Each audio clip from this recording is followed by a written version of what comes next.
So you reached out to me and you were like, hey, I like your content. I'm in the channel. We should talk. And I was like, what does this guy want?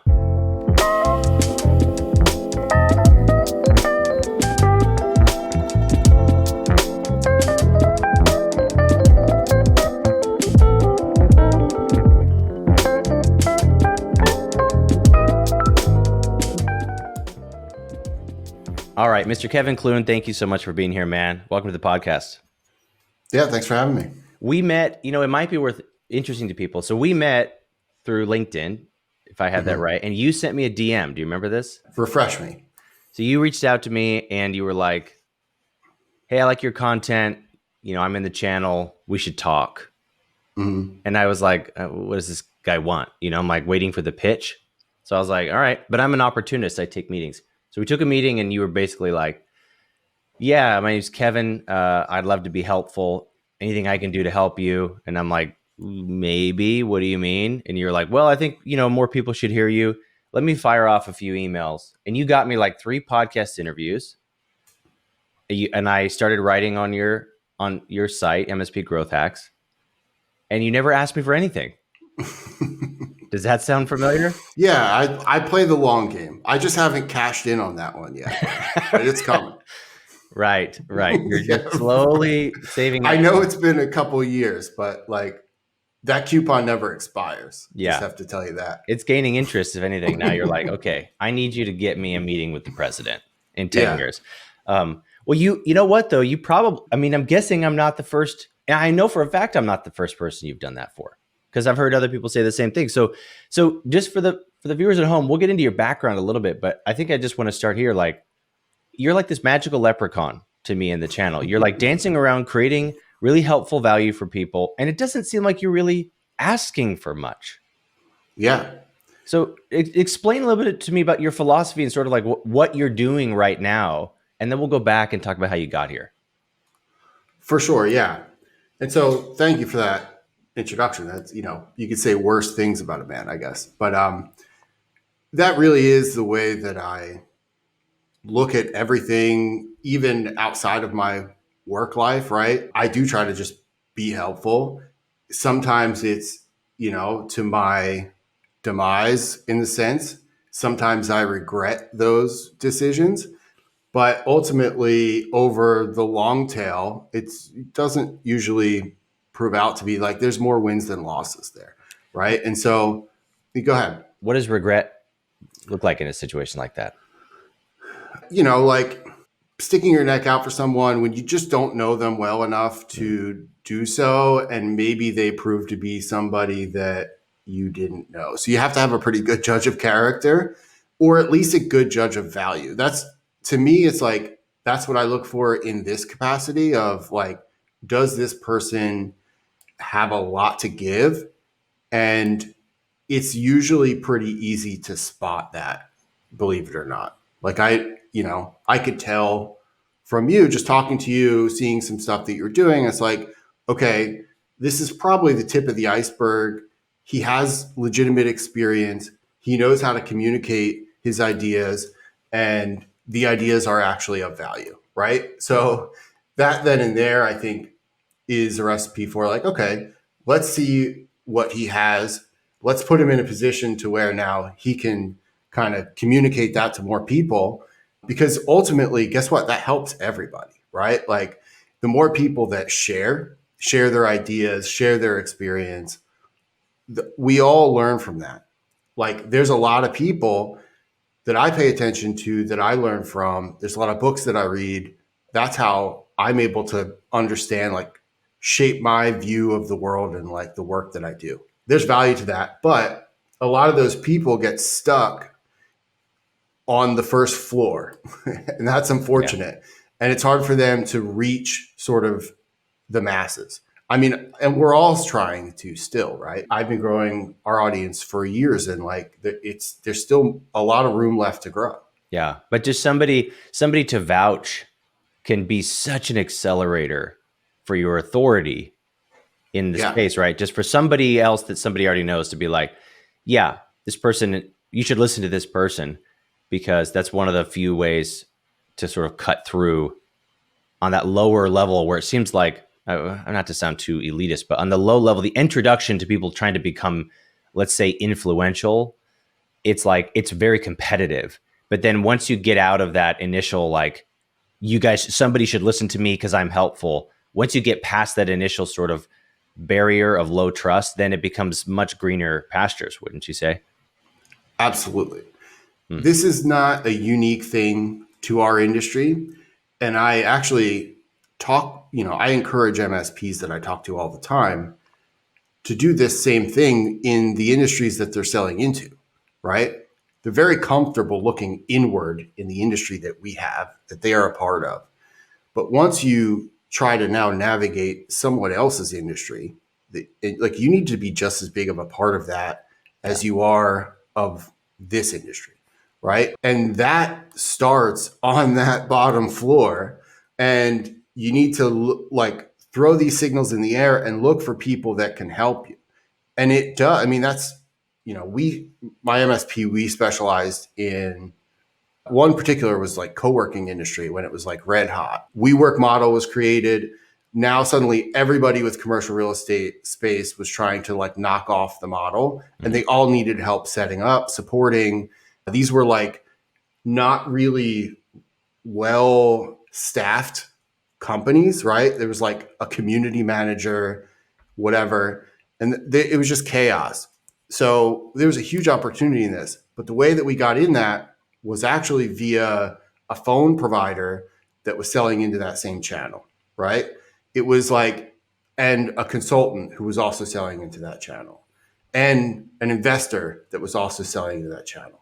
So those were, this is the same thing that we're talking about here, is like, you can become sort of that in the industry that you're selling into. It doesn't have to be to where now, your peers and other MSPs. Right. That's really an interesting thought that I think we should explore further, because the term that's popularized in our channel is like COIs, centers of influence, which is the concept of getting essentially referral partners who know more people who we should work with. But so many MSPs that I talk to, their perspective on building a referral network is actually it's very like linear, and it's very it's like the pool of expertise is rather incestuous. It's like we want to be impressive to other MSPs, and we then think that companies like prospects will care about us because other MSPs are impressed by us. So we oftentimes, the managed service providers are spending their energy trying to impress peers rather than trying to create value for prospects. And so we might even get higher up in the rank in our little, peer group. But if it's not converting into more customers, then I dare say it's like, why are we, it's the wrong kind of influence to develop. Right. Right. Exactly. Yeah. And it's uncomfortable at first because you have to explain to everybody in the room why you're there and why you belong there. Yeah. And you need to do that in every room that you're in. And sometimes those are virtual rooms, sometimes those are physical rooms, but it's a challenge. I think that's why it helps to have other people to be the sort of like, hey, introduce and vouch for why you're there in the first place. And so that, I think, goes a long way in a sense that if you find those people, you tend to have to give first, and this can easily be done though. Like, think about MSPs are in a great position to do this because they're these sort of like quarterbacks when it comes to vendor relationships. Right. Not everybody is in that position. So you're already in a situation where these vendors, like, you have an easy way to provide value to these ancillary people that are also sort of, interfacing with the customer. It's not far-fetched. It's not like you're an attorney and you're trying to sell to, manufacturing companies. This is different. You're now like, there's a lot of people that sell technology that are trying to reach that same audience. And so building relationships with everyone else who's trying to reach that audience too, and being a part of the fabric of that industry. Rarely do MSPs go to that extent, but the ones that do, it's like a whole different stratosphere of like the influence that you described, and also the conversations that you have, the ways that you spend on marketing, the ways that you sell. Everything now becomes clear. It's like in focus because there's like a gravitational pull pulling you in direction because you're part of the narrative of that industry, what that industry needs, and you don't have to just kind of make that up yourself. You're living it. Right. Man, I love having conversations like this with guys like you because we came in here with like an idea of what we were going to talk about, which is a totally different topic, but it would be a real travesty, I think, to go and pivot away from where we are because I think we're onto something huge, which is about, we're talking about the concept of building and establishing influence and how that can convert to building essentially a referral network by actually creating true value. And this is where MSPs get stuck because referrals are the number one source of business for MSPs. We all know that because we're a very high trust industry. Like we're like in people's underwear drawers looking at their passwords. They have to really trust us in order for us to do business, which means they want referrals. So you can either establish trust through your marketing and brand over time, or you can establish trust through a referral partner or a word of mouth referral. It can be way more cost effective and much more succinct. So the question then becomes, if you're an MSP and you want more referrals, what are you doing to make it more natural and worthwhile for a potential referral partner to send business to you? Or said another way, how are you helping people who you want to help you in return? Rather than just calling VoIP providers and going, hey, when they need IT, I'll give you $200 if you give them my name. Instead of saying, hey, I know you guys are a VoIP provider. We do VoIP as well, but we do IT. I have no interest in competing with you. In fact, I'm curious if there's anything I can do to be helpful. Just like you did for me, Kevin. Like now you're on my podcast and you've never asked for anything in return. And here you are getting something in return. You know what I'm saying? Yeah. Because you started with actually trying to build influence by being helpful to people rather than building influence by just, playing the numbers game, getting your name out there. And now you have people like me vouching for you because you vouched for me, and it becomes so symbiotic. Any thoughts? Yeah, I'll take it a step further, and there's even transactional ways that this can happen naturally too, in a sense that we didn't necessarily look for that co-working opportunity. The second we sort of came across it, it just pulled us in this direction. And the reason being is what we found is that there was a lack of cooperation with all of these vendors that were selling into that industry. One of which is the reason being they're selling access control, they're selling VoIP, they're selling like all of these things that have to live on the network. There were these little booths where you could schedule like conference rooms, like there was all of this tech, and they all had to live on the network. They all had to cooperate, and there would be these issues where something would go wrong, it wouldn't work, but they couldn't figure out whose fault it was. This Right. stuff had to talk to each other. And unfortunately, the decision makers or whatever that actually run these companies, they just weren't savvy enough to be able to quarterback that situation and to be able to hold the vendors accountable.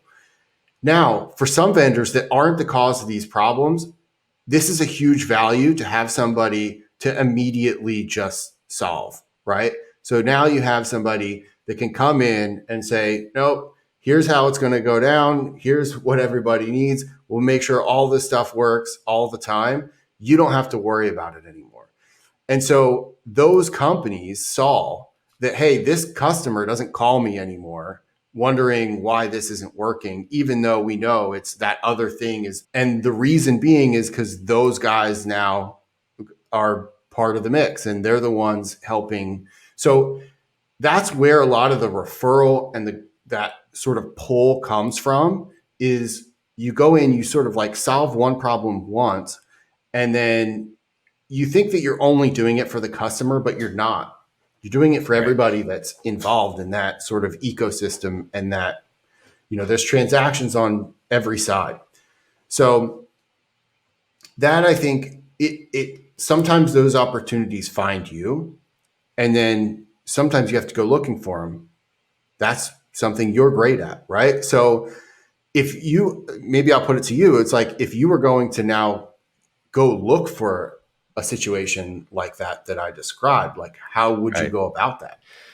Well, something you just said, I think, is a great setup for my answer to that question, which is like, you're not just solving the problem in front of you, or the problem that's in front of you. You're not just solving for the person who's experiencing it. You're solving it for every person they'll ever tell about the time you solved it. And there's this author, Andy Crouch, who wrote a book called Culture Making. And in the preface, he says a sentence that I'll paraphrase to the effect of, like, people who understand culture creation are the ones who see every relationship as a potentially transformational partnership. And that's where people get stuck, is they go in so desperate for transactions that they see relationships as potential transactions because they're surviving on a marketing and sales front, right? They're like, I need a deal bad. I'm going to call this guy and hopefully I get a transaction out of this guy. And sometimes you'll get one or two transactions that way, but you're sort of a leech. You come in saying like, I need something. And if the timing is right, where they're in pain bad enough, you'll get that done. But they'll think of you as the guy who needed something from them, But if you go into every relationship, even if you're desperate for transactions, but you go in like with a servant's mentality, it says like, I'm going to treat every new relationship not as a potential transaction, but as a potential transformational partnership that could literally change my life and change the life of all my customers for the better. Then you accidentally become more altruistic because you've just realigned your perspective. So when you're looking for partnerships, I think it's about realizing every single person you ever talk to could be a massive partner for you. But if you're thinking like a poor person, if you will, if you have this like lack mentality or this fear-based or survival mentality, you won't think about what could this person be doing with me in 10 years. You just think about like, oh God, I wonder if they have somebody right now because I need to hit my quota. So to answer your question, when you're sourcing, when you're essentially like, the goal is to source a new COI. The goal is to source a new referral partner. Look for people who are in your world, but look for people who you can help, who know other people you can help. And that might be another vendor, that might be a prospect. And go into it saying, how can I help? And if nothing else, if all you do is end up referring them to a different person, you still left there with a new degree of influence that you didn't have before. Even if today you didn't get the transaction you were looking for. You know what I mean? So don't treat people as potential transactions. Treat people as potential transformational partnerships. And then all of a sudden, you think on a much bigger scale just by nature. And the more, it's kind of like the less you need business, the more business comes to you. Yeah. If you show them the way and you also offer them a shortcut, yeah, they will probably take the shortcut. And the shortcut is usually the transaction, right? yeah, I think like we actually had another example of this where we had this, it was actually a salon, right? This is not a customer we would ever be like eager to take. These are yeah, small companies. These are like just not like a complicated environment and not always like savvy users. And it actually proved to be true in this case.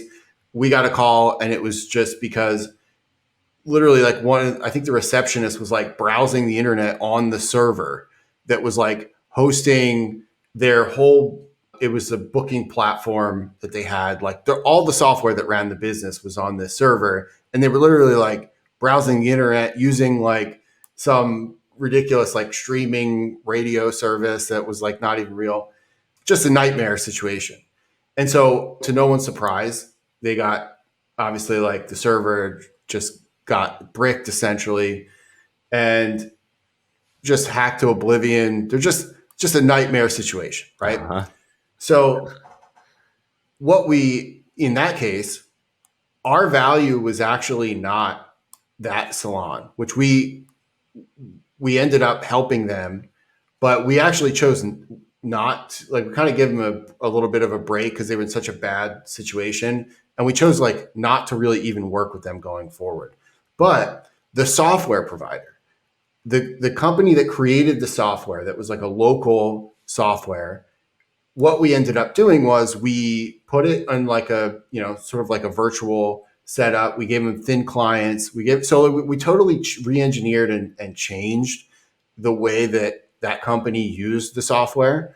Mm-hmm. Um, and to the point where it was incredibly valuable to the company that was selling them the software, because Oh, it saved their relationship. Because the alternative was, hey, we're going to cancel this. If we were somebody else, we could have come in and said, you know what, you should just use this cloud-based software. And yeah. maybe we probably should have, but this was a long time ago. That was not as common. You know what I mean? Yeah. And so, but in this situation, we actually saved their relationship. And surprise, surprise, what do you think happened? More people, and proactively, not ones that were like getting hacked, but like proactively, this company now started referring us. It was like, hey, there's a chain of salons over here. Can you give them that same setup? You know what I Yeah. mean? And so that now, like, we started to carve out a little bit of thing. These were mostly projects, but there was some recurring to it now, and like we figured it out. Mm-hmm. And so that's another example of this, of just proving the way, sort of like providing the value, and then seeing how it sort of comes back to you. In that case, the selling was really just closing. They were doing the selling for us. Right. We had something, I mean, not exact situation, but not too dissimilar.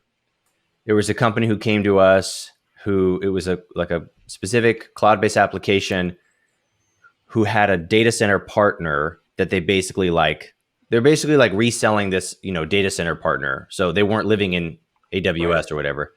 And we had this customer that used the software was having some connection issues. And it was just one of those, like, it was a labor project, like Yeah. they weren't really a good MSP candidate in a way. It's like 7 users or something. But we saw this and we realized, like, oh, this software company is in a very precarious situation.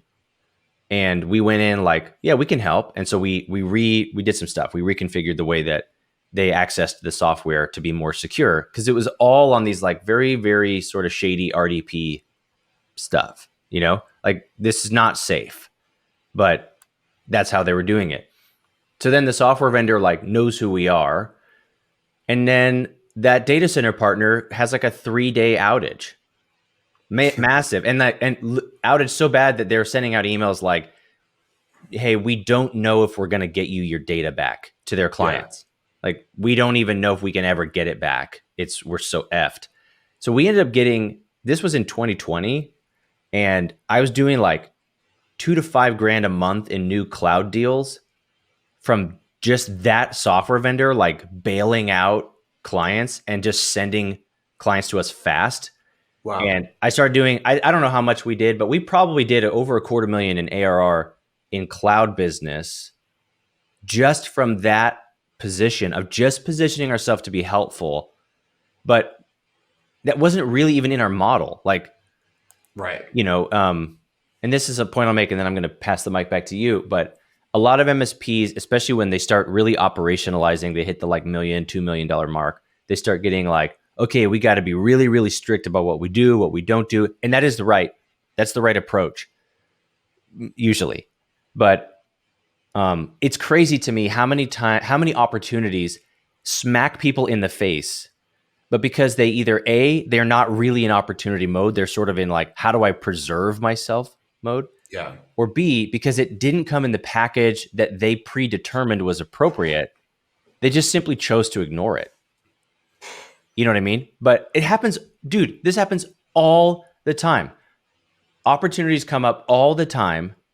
I've tried to give people jobs before, but it was such a good deal that they were like, whoa, hang on, what's the catch? I'm like, there's no catch. Here's the details. Let me know if you're interested in this. I had an audiobook production company, Kevin, that I like made. And then it was like, I didn't want to do it anymore. And so this couple I knew, they were voiceover people. They're really hurting because voiceover kind of is getting destroyed right now because of AI. Yeah. And they're like, and they couldn't act because it was during like COVID. And so they're actors and voiceover was the only way, but then voiceover is dying. And I call these guys. I'm like, hey, do you want this audiobook production company? Here's the contractors. Here's the pricing calculator. Here's the publisher that sends you the deals. And they were like, they had all this. They were the exact right people for it. I didn't even ask them for anything. Yeah. I just said, do you want this business? And they said no, because it was like, it was going to be too much work, or they didn't know what to do with it. So they didn't know how to perceive this opportunity. And yet a week prior, they were complaining to me on the phone about how there's not enough projects and not enough auditions. And I'm like, I just handed you a money printing machine, but you didn't have eyes to see it, which makes me think there's probably way more opportunity in front of you than you realize. You just don't know how to observe it. And I wonder if that's what's happening honestly to MSPs, because they're getting too KPI driven. They're getting too specific, too picky, and they don't know how to generate opportunities out of thin air by taking these like nuanced things that come to them. Any thoughts? Yeah, I mean, we lived that scenario in the co-working example. You know, those are terrible managed service clients. Like, meaning there's very few employees, yet there's hundreds of people that have to access the network. Yeah. And those are not employees of the company. Sometimes they're just these like people that are paying, $99 a month to get like a virtual address and phone number. And they're also bringing in all kinds of crazy stuff, trying to connect it to the network. Right. There's, they have a hot seat and they'll bring their laptop and their stuff or whatever. Yeah. They're bringing in like a magic jack to try to use make VoIP calls, like just all kinds of crazy stuff. So again, if you just looked at it through the lens of an MSP, awful customer. But until you sort of reinvent the model a little bit, which is what we had to do. And we didn't learn that, we didn't know this going into it, but we just had to figure it out. It also requires a lot of on-site presence in the case where, you can support it remotely, but just for some reason, the way that they like to position these offerings to the customer is that there's somebody there to help.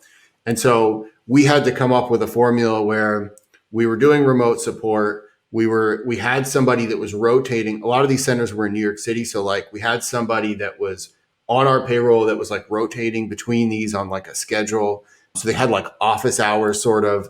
And we also had to figure out we had to throw out the sort of endpoint sort of managed services model. Right. It had to be a flat fee but what ended up happening was this quickly became 30-40% of our total revenue just in this one vertical. And what was even better was we sort of formed these deals with these customers that we could also sell services downstream to the companies that were in the centers. Oh, amazing. But guess what? The problem is those don't look like managed services contracts either, because these are small companies. They're 2 or 3 users. They're in a lot of ways, they're power users. Maybe they're creatives or marketers or whatever. Right. So they don't need the same stuff. And so again, great opportunity, but you have to completely change the model. So we sort of came up with a package for them, and we just sort of sold that thing, and it included some file share, you know what I mean? Some different stuff that they could use, but not so heavy handed where they're just I don't need this, Right. Man, there's just something to that, being willing to be inventive a little bit, being willing to put even your your product model, and I know this could sound like we could make an argument against everything we're saying right now. We're not anti-operations. We're not anti-scalability here, but in the increasingly competitive world of managed services, the people who are going to win are the ones who are willing to iterate rapidly, assess constantly their product model, and find organic opportunities. And sometimes that means like, look, I think I'm going to be honest here. I think the future of managed services is no code, low code, and robotic process automation. Yeah. I think in 5 years, that's going to be an essential part of what we do. Yeah. You know, just because that's where, like, a business like mine, for example, I don't need an MSP. It would be a stupid investment for me to have an MSP. I have my own password manager. I have my own backup. I don't need a freaking MSP to give me a password manager. Nobody does, by the way. So if all you're doing is giving them tools, like, you're going to become obsolete. My users are all over the world. They're all fractional. My 7 or 10 people, I don't know how many I have. They're all over the world. They're all part-time. So paying per, and they're all bring your own device. See what I'm saying? On a Google workspace. So MSPs hate me, and I don't need one. But I do hire a no code, low code guy who just develops for me every month in Airtable and whatever. So point is that I think we're seeing that the managed service industry is evolving, which means your perspective, even on referral partners, should be at least open to evolving. Yeah. And this is how you're going to secure not just your next 10 customers, you're going to secure the path to exit for yourself long term by being able and willing to source and see opportunities that might be coming in different packages. For sure. And you know this, like, I post MSP, I worked on a low code project, right? Actually, our company name was literally like low code integrations. And so I'm very familiar with that space. And I do tend to agree that, like, and now throwing AI into the mix, there's a lot of pull in that direction. And I also know MSPs that are heavily focused in that sort of like workflow and integrations and just building out sort of like, what does this look like on an, sort of like an experience standpoint. But in order to do that, that requires like the ability to specialize in a way for that to be truly, we'll call it like scalable, right? Because if you're able to prove that model, let's say you build something for one customer, now the easiest path forward is to then sell it to other customers that look like them. You know what I mean? Like, they have very similar like tool set, they have similar workflows in their business. They, like, that's the easiest path forward. So let me ask you this and this is something I've heard a lot recently, which was that some of the resistance that MSPs are getting when it comes to sales is more in the sense of like, do you know my industry? How well do you know it? Right. And I'm looking for somebody that already understands all of this stuff and is pretty much ready to go. And so do you feel like you're seeing that too? Yeah. And frankly, we were seeing that in 2017. Like, I was still getting that objection, and we could like diffuse it by essentially saying, we understand, but just so you know, like, in prettier words, we would say, you're not as special as you think you are, and actually everybody needs the same thing. So what we've never had an issue, and the clients that we manage would be happy to vouch for that.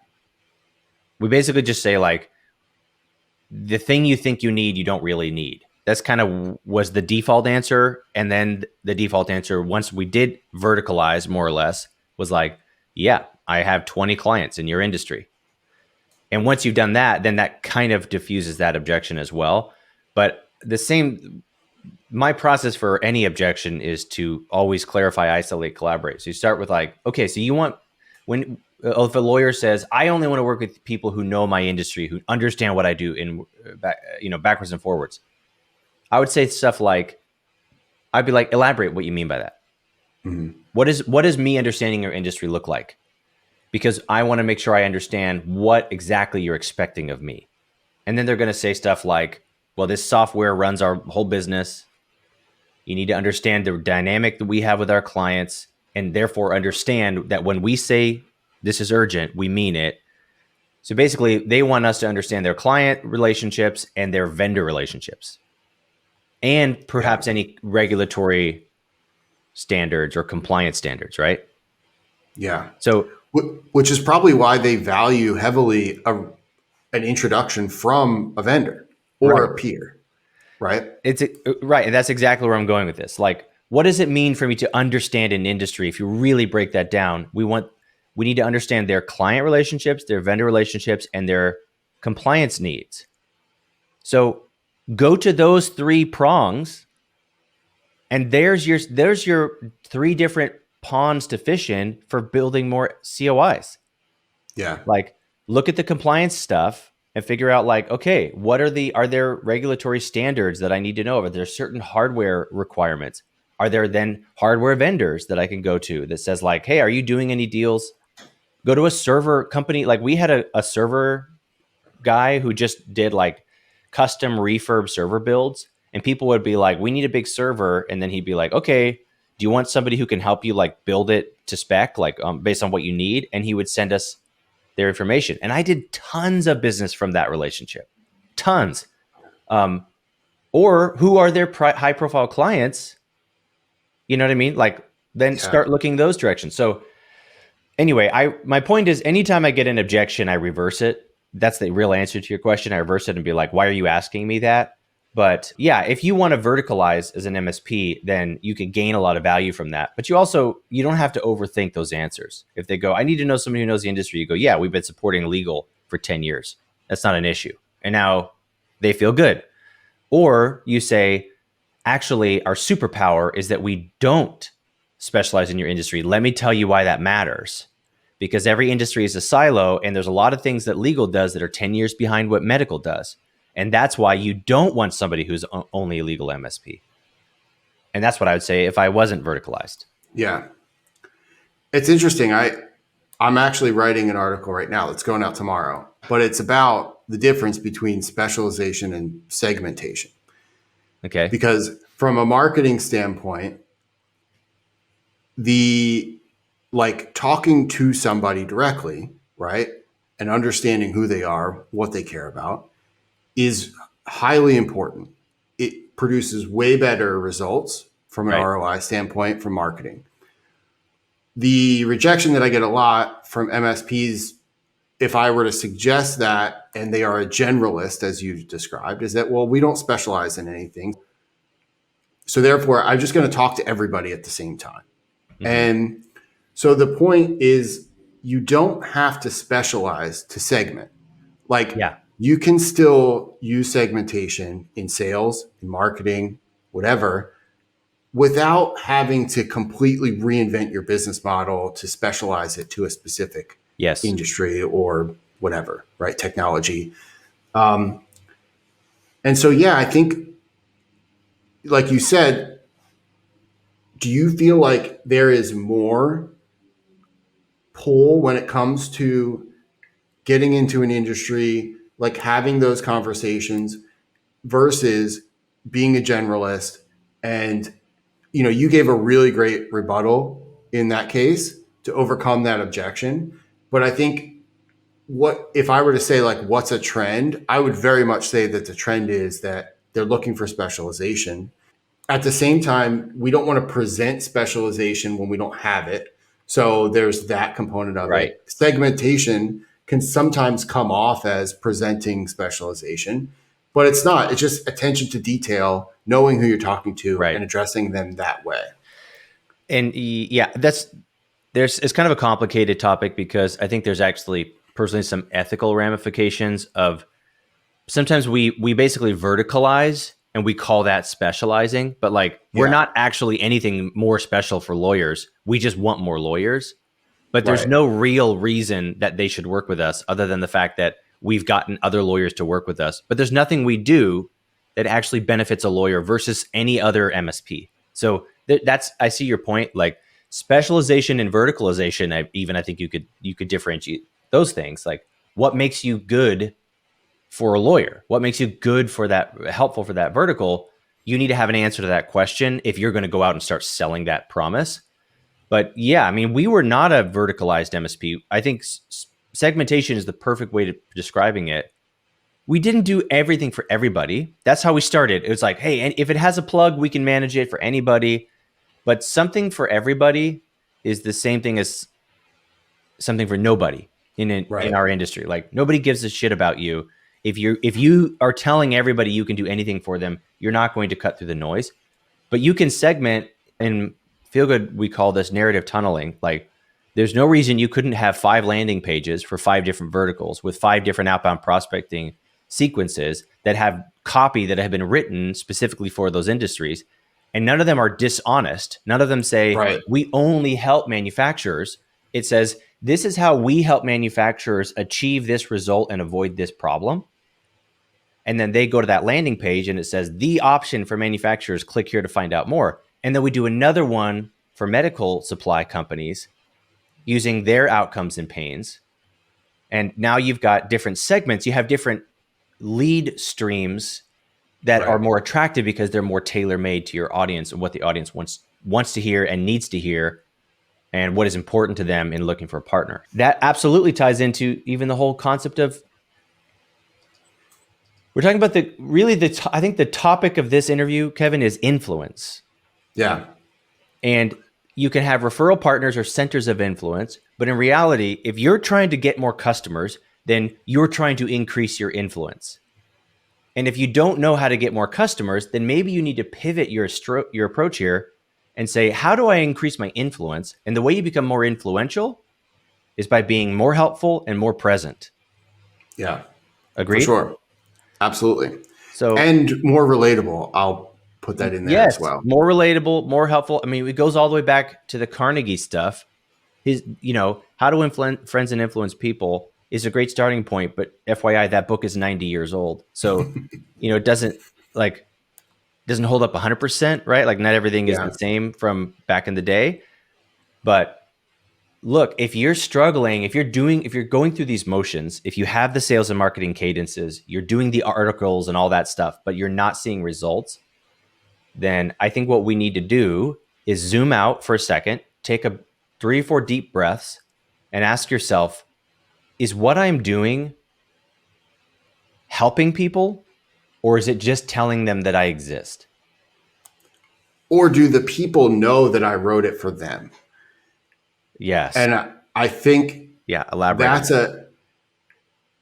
That's a challenge. And I talk about this in this segmentation article that is coming out this week, but it's like if you were to segment by company size, for example, and then you were to write an article, and I think I give the example in the article of like 7 technology trends for companies 50 to 100 employees.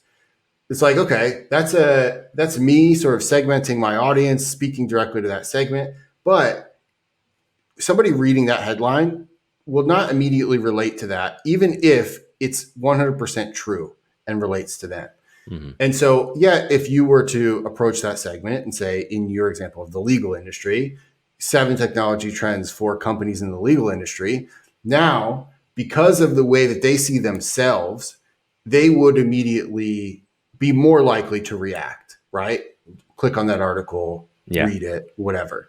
And so there's this funny thing that happens where you can segment, but you need to segment in a way where people can actually like see themselves in what you're doing and understand that it's for them. Another example of this is like, when you buy stuff, or let's say ads online, right? Shoes. There's companies that sell every kind of shoe, but I don't always see at women's shoes ads. I see ads for like Nikes that I'm most likely to wear. You know what I mean? And it's not that that company doesn't sell anything else other than just the Nikes. It's just that like I see that, okay, those are shoes I'd be interested in buying. That's the reason why I'm getting that ad. So we need to think about this more of like, people will see themselves in the work that you're putting out. And if they don't, that's usually why they're not responding. People also have this weird thing where it's there's sometimes they will react more to segments that they aspire to be in than the ones that are actually a reality. You Yes. know, if somebody wants to be a COO and they're just like, they might actually be more likely to click on an article that was written for a COO than someone who actually is a COO, Yes. right? So this is another component of that, is that like when you write content for people, and it's about them, it's not about you and your services and whatever, it's about them. They relate to it for very different reasons, but if you're not getting the results, it's probably because they don't relate. Right. Even if you're describing them, you might be describing the parts of them that they don't want to identify as. So Yeah. we could talk for 45 minutes just on this, but the term I use for this is aspirational qualifiers. So Yeah. we qualify our It's a great customers, term. but people don't want to be qualified by their pain. They want to be qualified by their goals. Yeah. That's the reality. And so we come in trying to twist the knife like, hey, is your network a piece of crap? Is everything falling apart? Is your productivity low? They don't want to engage with that stuff unless they have to. So I like the idea of like, an example would be like, lawyers who are respected by their peers are the ones who have the best partners. Yeah. And they go, oh, lawyer who's respected by their peer, that's what I am, right? Yeah, I'm respected by my peers. And they're going to engage with that. And, the Seth Godin famously coined the term, people like us do things like this, which is such a perfect way of describing this, that you're selling a status rather than selling a solution. And now all of a sudden you're incredibly influential because you're helping people achieve who they want to become rather than just helping them solve the problem that they need to fix. Right. Yeah. And then if you were to present it of like, okay, let's say healthcare, it's like if you're a family practice and you have multiple locations, right? That's an aspirational goal and it's difficult to achieve. And so somebody that maybe, naturally what someone would want to do is say, I'm going to only market this to companies that already have multiple locations. Right. But you might actually see that there's a lot of single location healthcare practices that aspire to now go multi-location. Yeah. And so there is some sort of energy behind that where they're like, okay, yeah, I'm very interested in learning about this because I want to know the way, And so we Right. talked about like, show them the way, right? So you write an article that says 7 steps you have to take before you can buy your second practice. It's amazing. Yeah. And they go, oh, Perfect. I need that. And it says things like, it's the same exact shit you would have said, right? It's the same stuff that you would have said if you said things you need to do to secure your practice, but that's not interesting to them. What's interesting to them is how do I get, you know what I'm saying? It's still going to be like standardize, go to the cloud, have backup, you know what I mean? Like it's the same fundamentals from a technology standpoint, but now that you've tethered your process to a result, it's cutting through the noise. Precisely. Yeah. That's a great way to put it. Let me rapid fire a couple of questions at you because I'm realizing that for persons like myself, this conversation is invigorating. For people who are listening to this going, okay, but what do I do? I would love to just rapid fire a couple of very tactical, practical examples of like, we're trying to gain influence for the express purpose of generating more opportunities. Like we're trying to get leads out of this. Give me some practical things, some nuggets that somebody could take away from this conversation. And we'll start with the idea of, first, we'll start with the referral partner stuff. Yeah. Any practical ideas you have, because you're sort of a master of this, if you don't mind a compliment. I think you're a master of building relationships. Haven't you been called the godfather of MSP marketing? Isn't that what Paul calls you? Oh, maybe. I don't know. I think that's just him talking to the mirror, but yeah. Oh. I was kidding. Oh, that's right. I heard him saying that to himself. No, shout out to Mr. Paul Green. Yeah. No, give me some practical stuff. If people are like, okay, I want more COIs and I want them to be fruitful, what do I do? Let's assume that you already know the industry that you're looking to be in, right? One of the things that I would recommend doing, number one, is like find 2 or 3 conferences, right? Go to the conference, look at the speakers. You will find, and what's funny is you'll find a lot of like technology, like you'll find, I would look at like business consultants or whatever, there's a lot of those you could probably relate in our industry, but let's say what you're going to do in another industry. And so you're going to assume that those people already have a voice. They already have some level of influence. They've been sort of like pre-approved, right, by the conference. So they've had to get up to a certain point. But you want to look for ones that I think are a little more entrepreneurial, maybe like not, you don't want to necessarily just look for like a business development rep at like a giant company. That's not always a fruitful relationship. Someone you could actually build a relationship with. Right. But I don't know that you even have to, because I think if you can at least get a connection request with them on LinkedIn, for example, you can actually like look at, if you use like the search, you can pull up a search, you can filter by their followers and then filter the industry. And then you can find like every person that is following them that is likely to be an end customer, right? Clearly, they've done all the work of building a following. And then you can just do connection requests to those people. So now you're on your way, right? Yeah. If you can also provide some value to that person, they'd be more likely to help you also get in front of that same audience as well. So I think this is where it's sort of like, you need to find, you can't just immediately pop up and say, I'm a center of influence. You know what I mean? Like you have to find other centers of influence, and you need to do like the sort of like OPP, other people's audience, or was it OPA? I always think of OPP, that was that the Public Enemy or whatever. Anyway, OPA, other people's audiences, it will help. It's not going to give you everything you need, but it'll get you going. People find it weird. It's like, okay, well, I'm not speaking to the customer directly yet. You will eventually. Yeah. But there's also the sort of fallacy to this, is that sometimes there's a lot of noise that comes from, this is again something you see in the IT industry, where you have vendors just talking to other vendors and there's no MSP inside, right? And so that's a trap. So you need to always be sure at the same time is like you are making those connections to the actual end customer. You're understanding, you're having some form of conversation with them, if not directly, through content, through feedback, that kind of thing. So I would say that's a practical step that you could do immediately to find a person, at least one, find out who's following them, and then introduce yourself to them, and then figure out a thing that you can do for them.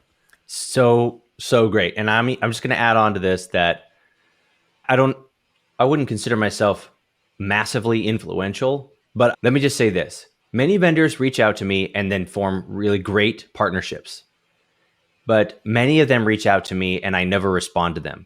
And let me tell you why I respond to people versus not respond to people. People are so transparent about why they're contacting me.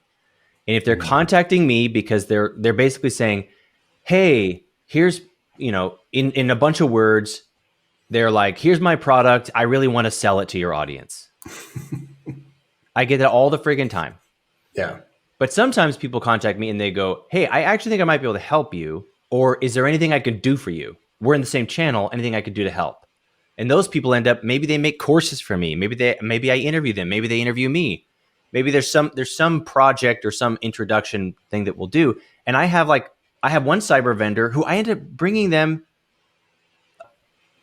for $4,000 or $5,000 in MRR from email introductions, because they reached out to me and were like, hey man, we really like what you're doing. We'd love to be able to help, because they saw me as a really potential fruitful center of influence, and they just did it right. Versus the guys who go, hey, I'd love to blah, blah, and I'll pay you 20%. It's like, I don't want to sell your product, dude. I want to sell my product. So think of that from the other perspective. If you're trying to go get other other influential people to help you get customers, don't call them and be like, hey, can I get in front of your audience? I'll pay you $500 per referral. They get that deal all the time. Call them and say, I love what you're doing. Here's a genuine compliment. And now is there anything that I could do to be helpful? And here's an idea I have. Here's some training or an asset that I developed. Can I give this to you for free to give to your audience or something like that? So be helpful. Don't just be persistent. Persistent alone is not enough. Persistence is something that has to sit on top of actual value in order for people to understand it. So that's what I would throw to the COI thing. Let's pivot. Practically speaking, if people want to gain influence into their potential audience, into their prospects, they want to cut through the noise. Kevin, what are some really practical things that anybody could do that don't require a tremendous amount of skill or a full marketing department or something like that? Just the obvious stuff. It's almost impossible to do this without some form of content at this point, right? Yes. We agree. There's just, and so so if we say that's true, I don't think it's hard to, I don't see anybody that's ever built influence without somehow publicly displaying their knowledge or lifestyle, whatever it's the object of influence is. So at that point, it just has to be like there are multiple forms of content. It has to be what you're most comfortable with. Yes. I tend to not do a lot of video. I tend to do written. I think that's just me. It's just how I operate. I like to think through things in detail and then sort of present them. Other people like to just, hit record and riff. People like me. It doesn't matter. There's no right or wrong way to do it. If there was a right, wrong, or way to do it, your audience will tell you that, or lack of audience will tell you that, right? So unfortunately, that's the barrier for entry, is that you have to. Now, there is sort of a hack to this, and it actually applies to what we just talked about, which is, let's say I found that one speaker at that one conference and I reached out to them and my goal was to provide some value. Well, why not just set up a call and I can interview them either on video, or I could do it just where it's like, hey, let me send you a couple questions. You send me back the answers. I'll include it in an article, right? And now, even if let's say you only get a couple views of that or whatever, it doesn't matter to that. In their eyes, you did something for them, right? In the same way, you could also help support their content. Like you could share it, you could do so whatever. They're trying to do the same thing, right? So we know that. So there's ways to where, and this is when you first get started, it's like, and I still feel this way. I feel like our best content is when I'm not the one that has to be like the expert. It's like I've interviewed like 5 or 6 different people. I've got a poll going. I've got this, and I'm just able to compile the results. And that's valuable for the people that were in the article as much as it is valuable for the end customer that's reading it, who it's actually for. So that's a way where you can create value on both sides at the same time. This is such a good idea. And this is such a good idea because source material is the first step to a content marketing system, right? You need source material to cut and slash up and recreate and all that, right? And then one good idea will be a font of inspiration for 1,000 more good ideas. So if you're like, I don't know what to say, I don't know what to do, think about this. If your content, what you're saying is content is influence. That's what I'm hearing you say. Is that a fair statement? Absolutely. So, and just think about this. If your content is your influence, should you be outsourcing 100% of your influence? No. Probably not. Then what does anybody need you for? So you need to be creating, I'm not saying you can't have any outsourced content, but outsourced content should have a place in your ladder, but it's not where people should be introduced to you. That's just one idea, right? So if you've got one industry you're trying to break into more, or you want more customers of, or you're trying to specialize in, if it's dental, look, there's EagleSoft and there's Dentrix. That's like 90% of the market share for dentists. What if you called what if you called a regional sales rep for that app and you said, can I interview you about things you see in dental firms that grow fast versus the dental offices that stay stagnant. I bet you've seen a lot of it, Mr. Vendor. Every vendor is obsessed with themselves, just like every person is obsessed with themselves. They want to talk about it. They want other dentists to think of them as an expert, right? And they want to claw more customers from their competitor. So you do an interview with an EagleSoft rep, and maybe I shouldn't be referencing a specific app, but you get my No, it's point. great. Go to the industry and interview them and be like, what do you see in dentists that grow or legal offices that grow versus ones that stay stagnant? And then turn that, and then guess what? They're going to co-publish it because that is going to be a huge center of influence. You want the EagleSoft guy to call you for every dental office because they're like, hey, their server keeps crapping out. They won't go to cloud. I need you to do this. And they're going to bring you business easily. So that's a fantastic idea. Go to other people who have expertise, become a platform for them, no matter how small you are. And the bigger your platform, the more influential people you can gather. But that's just a linear trajectory. And then use that as a starting point to start creating more content. Amazing idea. And it could also be things that have zero to do with technology. It could be right.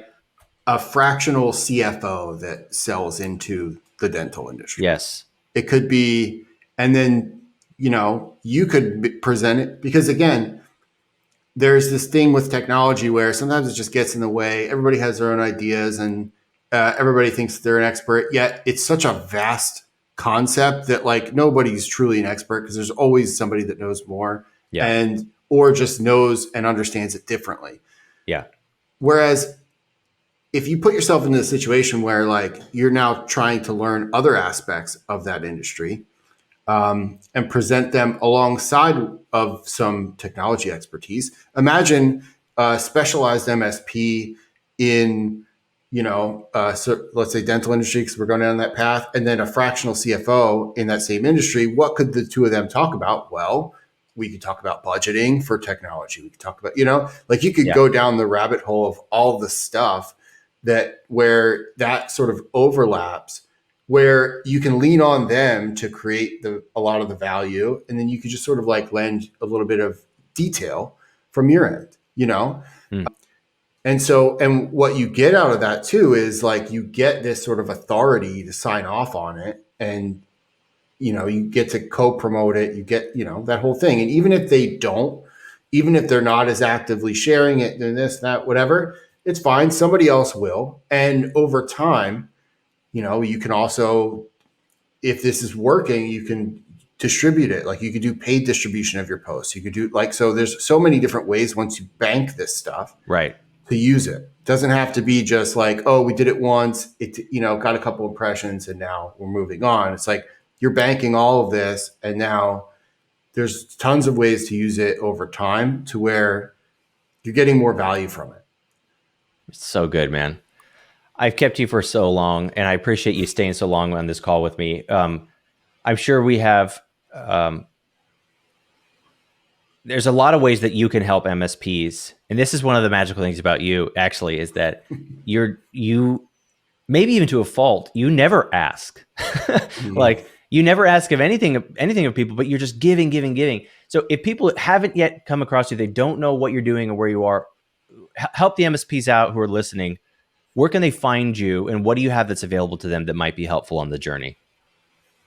Yeah. So I always just direct people to, mspgrowthhacks.com/subscribe. That's the easiest way. That's our weekly hacks newsletter that has everything that we have going on, new articles for the week. We do workshops. We've got, all kinds of stuff. Anything that, we're producing always ends up funneling through there.